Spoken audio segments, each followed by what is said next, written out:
200 मोर्चों पर खूनी जंग, पुतिन ने पलटी बाजी।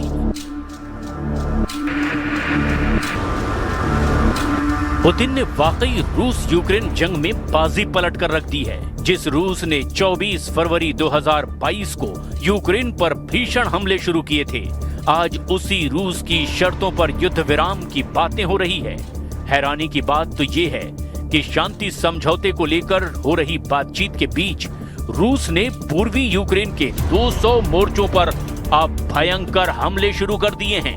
यूक्रेन की राजधानी कीव समेत यूक्रेन के 20 से ज्यादा शहरों पर रूसी हमलों ने कोहराम मचा दिया है। हम आपको दिखाने जा रहे हैं कि कैसे पुतिन ने पहले ट्रंप को अपने युद्ध जाल में फंसाया और फिर यूक्रेन पर तीखे हमले करके 32 देशों वाले नेटो को उसकी औकात दिखा दी है। आज यूक्रेन से लेकर यूरोप तक और यूरोप से लेकर अमेरिका तक सभी पुतिन के जंगी पैतरों के सामने चित हो चुके हैं। हम आपको दिखाने जा रहे हैं कि पूर्वी यूक्रेन के 200 मोर्चों पर कब्जा करके कैसे रूस पूर्वी यूक्रेन के लगभग 55% इलाके पर कब्जा करने वाला है। इस वक्त रूस यूक्रेन के Donetsk, Kherson, Kharkiv, Sumy, Chernihiv, Zaporizhzhia, Luhansk और कुपियांस्क में चुन चुन कर उन इलाकों पर हमले कर रहा है जहां यूक्रेनी सेना सबसे ज्यादा टक्कर देने की कोशिश कर रही है। जबकि कुछ रिपोर्ट के मुताबिक रूस यूक्रेन के पोक्रोवस्क पर 66% से ज्यादा इलाके पर कब्जा कर चुका है, जिसे यूक्रेनी सेना के लिए सबसे गंभीर और तगड़ा झटका माना जा रहा है।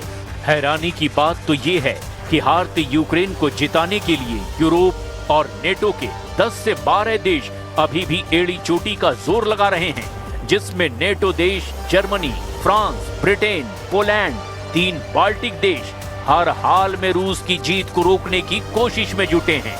लेकिन इस जंगी चक्रव्यूह की हम शुरुआत करते हैं यूक्रेन पर रूस के तूफानी हमलों से, जिसने यूक्रेन के पूर्वी मोर्चों का कचूमर निकाल कर रख दिया है।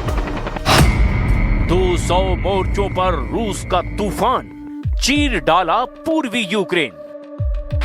हम आपको पिछले 24 घंटे में रूसी हमलों का वो सच दिखाने जा रहे हैं जिससे साबित हो रहा है कि रूस शांति समझौते से पहले ज्यादा से ज्यादा पूर्वी यूक्रेन के इलाकों पर कब्जा करना चाहता है। दावा तो यहां तक किया गया कि अमेरिकी राष्ट्रपति ट्रंप से मिले संकेतों के दम पर रूस ने यूक्रेन पर हमले 10 से 15 गुना तेज कर दिए हैं। आखिर यूक्रेन की आड़ में अमेरिका रूस के साथ कौन सा खेल खेल रहा है? पहले आप ये देखिए, रूस ने 24 घंटे में यूक्रेन पर कहां-कहां और कितने हमले किए हैं। पिछले 24 घंटे में रूसी सेना ने पूर्वी यूक्रेन के कम से कम 8 बड़े इलाकों पर तूफानी हमले किए हैं। दावों के मुताबिक यूक्रेन में लड़ाई तेज होने के साथ ही एक दिन में 200 से ज्यादा झड़पें हुई हैं। यूक्रेन की सेना का कहना है कि पिछले 24 घंटों में 216 मुठभेड़ें हुई है, जो पिछले हफ्तों में सबसे भीषण जंग है। दावों के मुताबिक रूस ने 41 हवाई हमले किए, 100 से ज्यादा गाइडेड बम से हमले किए, 3100 से ज्यादा आत्मघाती ड्रोन से हमले किए। यूक्रेनी ठिकानों और कस्बों पर लगभग 3000 तोप के गोले दाग दिए गए। कई मोर्चों पर यूक्रेनी और रूसी सेना के बीच आमने सामने की जंग हो रही है, जिसमें स्लोबोजांस्की, कुपियांस्क, लाइमन, क्रामाटोर्स्क, कोस्टियांटिनिवका, पोक्रोवस्क, होलियापोल और ओरिखीव में भी भीषण लड़ाई और बड़ी झड़पें हुई है। सेना ने आगे बताया कि लीमन और पोक्रोवस्क में सबसे ज्यादा खूनी हमले हुए हैं। यूक्रेनी सेना का यह दावा है कि रूस को काफी नुकसान हुआ है। पिछले 24 घंटे में अकेले पोक्रोवस्क क्षेत्र में 126 रूसी सैनिक मारे गए या फिर घायल हुए। यूक्रेन की सेना ने कहा कि सबसे भीषण लड़ाई जापोरेजिया के दक्षिण पूर्वी क्षेत्र के रणनीतिक शहर होलियापोल में हुई है, जहां रूसी गोलाबारी और ड्रोन हमलों में वृद्धि के बीच में सेनाएं जमीन से हर मीटर के लिए संघर्ष कर रही हैं। यूक्रेनी सशस्त्र बलों के जनरल स्टाफ ने दावा किया कि उनके बलों ने पिछले दिन 1140 रूसी सैनिकों को मार डाला या फिर घायल कर दिया। यूक्रेनी सेना ने यह भी दावा किया है कि उसने पिछले 24 घंटे में एक रूसी टैंक, 3 बख्तरबंद लड़ाकू वाहन, 21 तोपखाना इकाइयां, 214 ड्रोन और 2 विमान भी नष्ट कर दिए। अगर रूसी हमलों को लेकर पिछले 60 दिनों के आंकड़ों पर नजर डालें तो 28 सितंबर 2025 से 27 नवंबर 2025 तक रूसी हमलों में बेतहाशा बढ़ोतरी देखी गई है, जिसमें रूस ने मिसाइलों और ड्रोनों का रिकॉर्ड तोड़ इस्तेमाल किया है। यूक्रेनी वायुसेना के मुताबिक रूस ने पिछले 60 दिनों में 10,000 से ज्यादा ड्रोन हमले के लिए इस्तेमाल किए हैं, जिसमें से 70% रूस के शाहिद ड्रोन का इस्तेमाल किया गया, जबकि अलग अलग तरह के 500 से ज्यादा क्रूज और बैलिस्टिक मिसाइलों से रूस ने यूक्रेन पर पिछले 60 दिनों में हमला किया है। ये आंकड़े यूक्रेन के आधिकारिक रिपोर्ट्स पर आधारित हैं। रूस का दावा है कि ये हमले यूक्रेन की सैन्य क्षमता को कमजोर करने के लिए है, लेकिन यूनाइटेड नेशन की मानवाधिकार निगरानी मिशन के मुताबिक ये नागरिकों पर अनुपातहीन प्रभाव डालते हैं और 2025 में कीव में नागरिक मौतों में 2024 की तुलना में 4 गुना बढ़ोतरी हुई है। राष्ट्रपति ज़ेलेंस्की ने इसे आतंकवादी हमले करार दिया। Значит, мы до сих пор получаем заходы о прекращении боевых действий там. Войска Украины уйдут из занимаемых ими территорий. Вот тогда и прекратятся боевые действия. Не уйдут, ми доб'ємося этого вооруженным путем. От. Зараз я чую, що розвідки партнерів дають їм інформацію, що російська позиція стала заходити, в тому числі через деяких суб'єктів з України. Це точно не допомагає. Є наша державна позиція, є українська гідність. Рухатись треба так, щоб її посилити, а не підважити. Розраховую, що мене почують зараз ті, кого це стосується. रूसी हमलों से यूक्रेनी शहरों में हाहाकार मचा हुआ है। रूसी सेना ने पूर्वी यूक्रेन के डोनेस्क में वासियुकीवका गांव पर कब्जा कर लिया और पोक्रोवस्क के 66% हिस्से पर नियंत्रण मजबूत कर लिया। सीवर्स्क में रूसी सेना को जबरदस्त बढ़त मिली है, लेकिन यूक्रेन ने कोप्यांस्क में रूस के खिलाफ जवाबी हमला किया है, जो लगभग 25 वर्ग किलोमीटर में हो रहा है। रूसी सैन्य टुकड़ियां यूक्रेन के वावचांस्क के 80% हिस्से पर कब्जा करने के करीब हैं, लेकिन यूक्रेन ने कुछ मोर्चों पर वापसी करने का भी दावा किया है।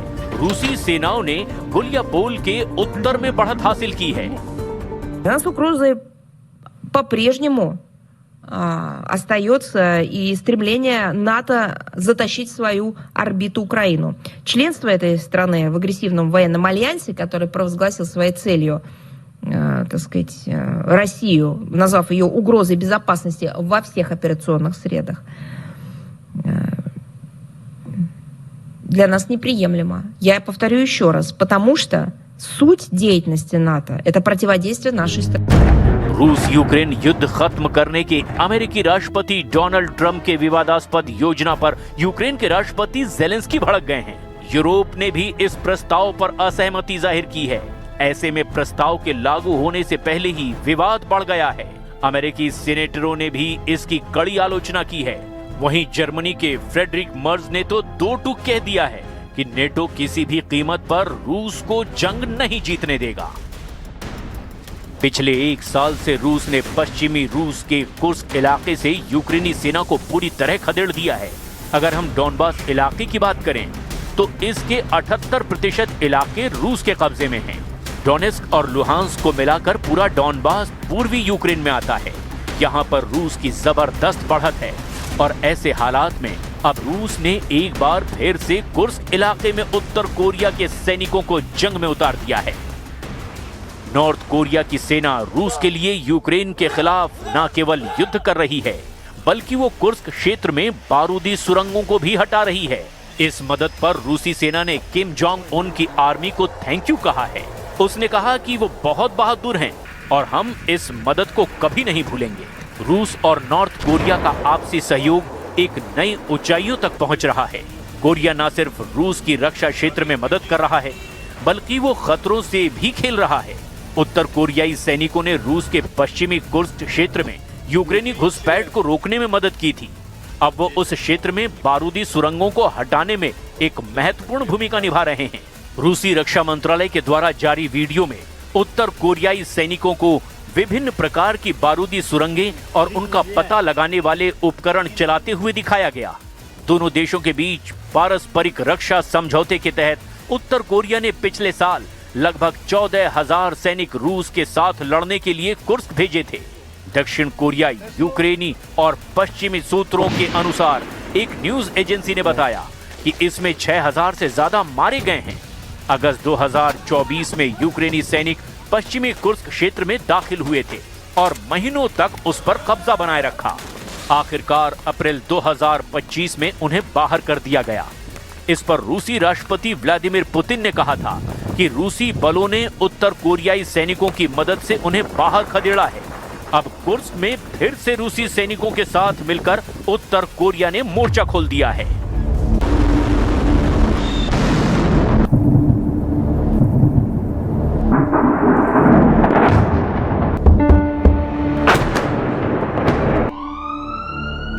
अब ऐसे हालात में देखना होगा कि रूस यूक्रेन जंग को नेटो और अमेरिका कैसे रोक पाते हैं। फिलहाल पुतिन ने तीखे हमले करके बाजी पलट दी है।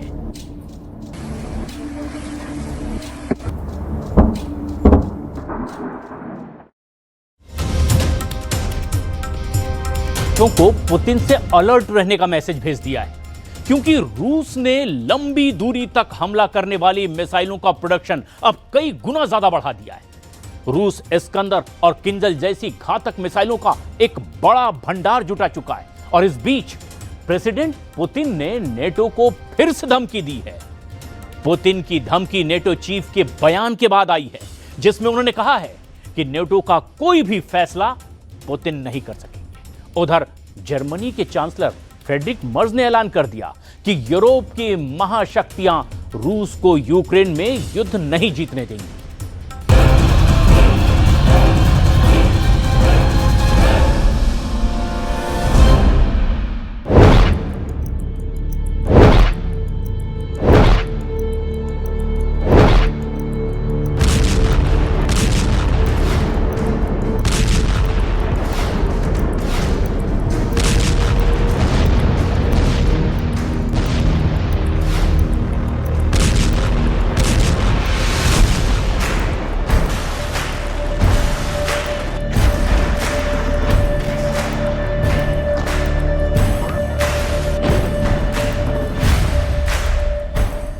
यूक्रेन के नक्शे को पुतिन ट्रंप मिलकर हाफ करने जा रहे हैं।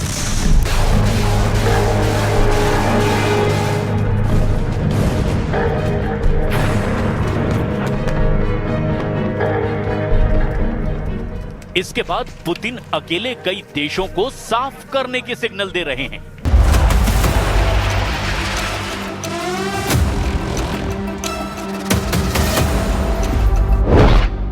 यूरोप में पुतिन ब्रिटेन, जर्मनी, फ्रांस और पोलैंड को सबसे बड़ा खतरा मान रहे हैं, क्योंकि इन देशों ने अगले 4 साल तक पुतिन को युद्ध न जीतने देने की गारंटी ले ली है। परमाणु युद्ध भड़काएगा पुतिन ट्रंप का याराना।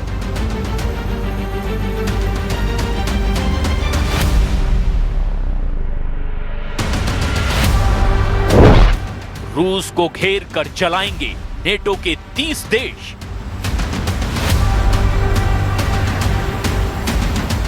एक हफ्ते नहीं, 4 साल टल गई पुतिन की जीत। रूस यूक्रेन युद्ध का अंत एटम बम धमाके से कराने की धमकी दी गई है। ये धमकी सीधे पुतिन को दी गई है। एटमी धमकी की आंच ट्रंप तक पहुंची है, क्योंकि दोनों लीडर जिस तरह यूक्रेन से सलूक कर रहे हैं, जिस तरह यूक्रेन का गला घोंटा जा रहा है, जिस तरह जेलेंस्की को मजबूर किया जा रहा है, वो यूरोप की महाशक्तियों को बर्दाश्त नहीं हो रहा। रूस अमेरिका के डबल प्रेशर से छटपटा रहे यूक्रेन का साथ देने का ऐलान नेटो के 30 देशों ने अब कर दिया है। यूक्रेन को उसका हक दिलाने के लिए यूरोपीय यूनियन युद्ध में डायरेक्ट एंट्री के सिग्नल दे रहा है। रूस के खिलाफ गुस्से का जबरदस्त उबाल है। जिस देश ने सबसे ज्यादा आक्रामक रुख अपना लिया है वो है जर्मनी। हालांकि ट्रंप की पीस डील जिस पर पुतिन राजी हैं, वो 50 देशों को पच नहीं रही। ट्रंप के शांति प्रस्ताव को नहीं मानेंगे बाल्टिक देश। ट्रंप के शांति प्रस्ताव पर नेटो में दो फाड़। ट्रंप के शांति प्रस्ताव पर यूरोपियन यूनियन को ऐतराज। ट्रंप ने समझौता नहीं, महायुद्ध भड़का दिया। पुतिन से नाराज देशों का पावरफुल गठबंधन तैयार हो चुका है। जर्मन चांसलर फ्रेडरिक मर्ज का ये ऐलान सुन लीजिए। ये पुतिन विरोधी अलायंस के मोस्ट पावरफुल लीडर में से एक हैं। Versorgung der Ukraine zu lindern. Kein Wort davon bei dem ersten Beitrag, den wir heute Morgen gehört haben, meine Damen und Herren. Auch das ist ein Zeichen, wie menschlich Sie denken über das Schicksal eines Volkes in unserer unmittelbaren Nachbarschaft, das Sie in diesen Tagen, Wochen und Monaten. Germany रूस में सीधे ठन गई है। Germany युद्ध की तैयारियों में जुट गया है। जर्मनी ने रक्षा बजट और हथियारों को बढ़ाने की घोषणा कर दी है। जर्मनी मिलिट्री मॉडर्नाइजेशन में तूफानी तेजी शुरू कर चुका है। जर्मनी ने स्ट्राइक ड्रोन के लिए 6 नई यूनिट बनाने और अगली पीढ़ी के लॉन्ग रेंज वेपन सिस्टम तैनात करने की घोषणा की है। जर्मन आर्मी के इंस्पेक्टर लेफ्टिनेंट जनरल क्रिश्चियन फ्राइडिंग ने कहा कि जर्मनी कामिकोजे ड्रोन जैसे शिकारी ड्रोन को टेस्ट करना शुरू कर चुका है। और इतना ही नहीं, जर्मनी ने 2026 के फेडरल बजट में यूक्रेन को 3 बिलियन यूरो की आर्थिक मदद को बढ़ाकर अब 11.5 बिलियन यूरो कर दिया है। जर्मन चांसलर ने यूक्रेन विंटर वॉर में रूस को टक्कर देने के लिए हथियारों की सप्लाई कम नहीं पड़ने देने का वायदा किया है। जर्मनी ने पुतिन के साथ ट्रंप पर भी निशाना साधा है। फ्रेडरिक मर्ज ने कहा कि बिना यूक्रेन और यूरोप की सहमति के कोई भी समझौता माना नहीं जाएगा। जर्मन चांसलर ने यह तक कह दिया कि यूरोप के देशों को मोहरा नहीं बनाया जा सकता। जर्मनी के साथ ही यूरोपीय यूनियन ने अब रूस को युद्ध मशीन बता डाला है। European Union foreign policy chief Kaja Kallas ने शक जाहिर किया है कि रूस सीज फायर के नाम पर धोखा दे रहा है। कैजा कैलास ने अपील की है कि पुतिन की नई चाल से यूरोपीय देश अलर्ट मोड में हैं। Immediate and unconditional ceasefire must be the first step to ending the war. But right now we see zero indication that Russia is ready for a ceasefire. Russia is not winding down its military machine, but ramping it up. We still need to get from a situation where Russia pretends to negotiate to a situation where they need to negotiate. European union की तरह ही NATO chief mark रूटे भी Putin को भड़काने वाले बयान दे रहे हैं। Mark रूटे ने यूक्रेन को नेटो सदस्य बनाने के रास्ते में रूस के अड़ंगे को खारिज कर दिया है।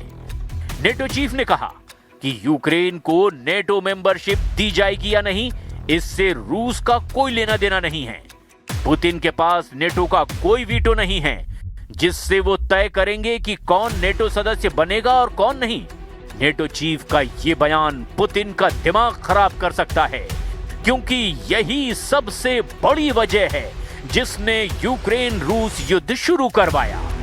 नेटो को ही पुतिन अपना सबसे बड़ा दुश्मन बताते हैं, लेकिन ट्रंप ने जो 28 पॉइंट वाला प्रस्ताव पुतिन को भेजा है, उसमें नेटो को लेकर तय शर्तें रूस के हिसाब से एकदम सटीक हैं। जैसे ट्रंप के पीस प्लान में प्रस्ताव है कि नेटो अब अपना विस्तार रूस के पास तक नहीं करेगा। नेटो और रूस दोनों अपनी मौजूदा सीमा सुरक्षा नीतियों में स्थिरता लाएंगे। रूस और नेटो के बीच अमेरिका की मध्यस्थता में सुरक्षा वार्ता होगी। यूक्रेन अपने संविधान में लिखेगा कि वो नेटो में शामिल नहीं होगा। साथ ही नेटो अपनी विधियों में लिखेगा कि यूक्रेन को भविष्य में भी सदस्यता नहीं दी जाएगी। नेटो यूक्रेन में कोई सैनिक तैनात नहीं करेगा।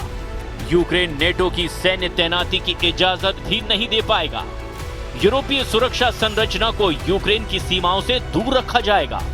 सबसे अहम और यूक्रेन के लिए झटके की बात यह है कि यूक्रेन कभी भी परमाणु हथियार नहीं रख पाएगा। ट्रंप ने पूरी तरह नेटो के गेट पर यूक्रेन के लिए नो एंट्री का बोर्ड लगा दिया है, लेकिन नेटो चीफ मार्क रूटे ने ट्रंप से अलग रुख अपना लिया है। मार्क रूटे चाहते हैं कि अगर यूक्रेन को नेटो से बाहर रखना है तो उसे ऐसी सिक्योरिटी गारंटी मिले जिसके बाद रूस कभी भी हमला करने की हिम्मत ना जुटा सके। नेटो चीफ मानते हैं कि रूस यूक्रेन युद्ध खत्म होने के बाद भी खतरा टलेगा नहीं। We need the capabilities, we need the equipment, real firepower, and of course, the most advanced tech. Because the threats we face are real and lasting. Russia's unprovoked war against Ukraine is the most obvious example of the threat. But the danger posed by Russia will not end when this war does. ये डर तो Putin को अच्छा लगता है। उन्होंने कई बार कह रखा है कि यूक्रेन के बाद नेटो का नंबर लगेगा, क्योंकि ये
पाकिस्तान के president Kassym Jomart Tokayev, Tajik president Emomali Rahmon का किर्गिज प्रेसिडेंट सादिर जापारोव पहुंचे। पुतिन ने कलेक्टिव सिक्योरिटी ट्रीटी ऑर्गेनाइजेशन की मीटिंग में सभी देशों को कमांड और कंट्रोल को बेहतर बनाने का सुझाव दिया है। Основные усилия сосредоточим на повышении боеспособности национальных контингентов и совершенствовании управления коллективными силами. Предлагаем запустить масштабную программу оснащения коллективных сил современными образцами российских вооружений. रूस के दुश्मनों ने अगर युद्ध की तैयारी की है तो पुतिन भी किसी से पीछे नहीं है, क्योंकि उनके पास अब युद्ध की वाजिब वजह है। सबसे बड़ी बात यह है कि सुपर पावर अमेरिका अब पुतिन का सिरदर्द